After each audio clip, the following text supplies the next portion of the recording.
Speaker, I move the House suspend the rules and pass H.R. 2061 as amended. The clerk will report the title of the bill.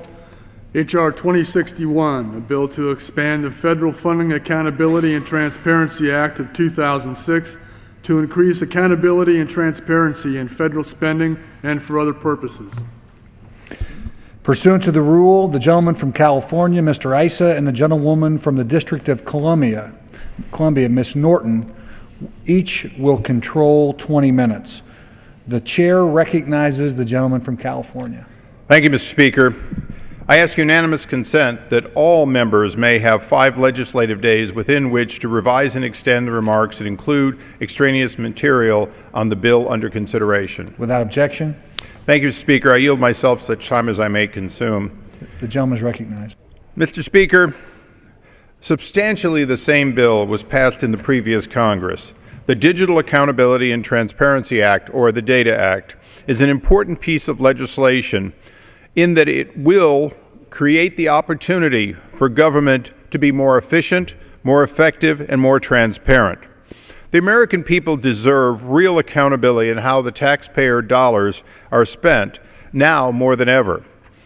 It is unacceptable for federal spending on data currently to be so inaccurate, unpredictable, inconsistent, and quite frankly, expensive. Nobody can follow the money at the federal level these days, in spite of the fact that we spend over $82 billion on IT. Political gain is often had or lost every time a major funding, program funding proves to lead to a dead end, whether it's a $1 billion program for the Department of Defense, or now the most current challenge, the one faced in healthcare.gov. It's often easy to point fingers. But, Mr. Speaker, if we are going to handle large data in a way in which we get predictable success rather than inevitable failure, we have to start by demanding that data be structured from the day it is created and formatted in a way that it makes it capable of search, aggregating, downloading in bulk, and manipulating, both for the benefit of insiders trying to find accountability and outsiders legitimately exercising their right to know how government is spending their money. The DATA Act will contain a pilot to examine ways to consolidate and streamline reporting requirements.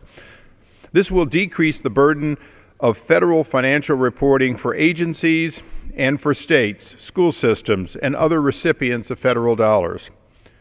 We found during the Recovery Act that the Recovery Board, using DATA Act type transparency, was able to find huge amounts of waste, fraud, and abuse and do it in a transparent way and in real time because they required recipient reporting. Recipient reporting in a perfect world would already have taken place, but we recognize that consolidating and improving the way in which data is compiled needs to come first. Therefore, between the pilot in this bill and, in fact, the requirement that we begin structuring data the way the SEC and other agencies have, will, in fact, make this legislation a money saver for the federal government. The DATA Act is bipartisan and bicameral and widely supported. A companion legislation was introduced in the Senate by Senator Warner and Senator Portman.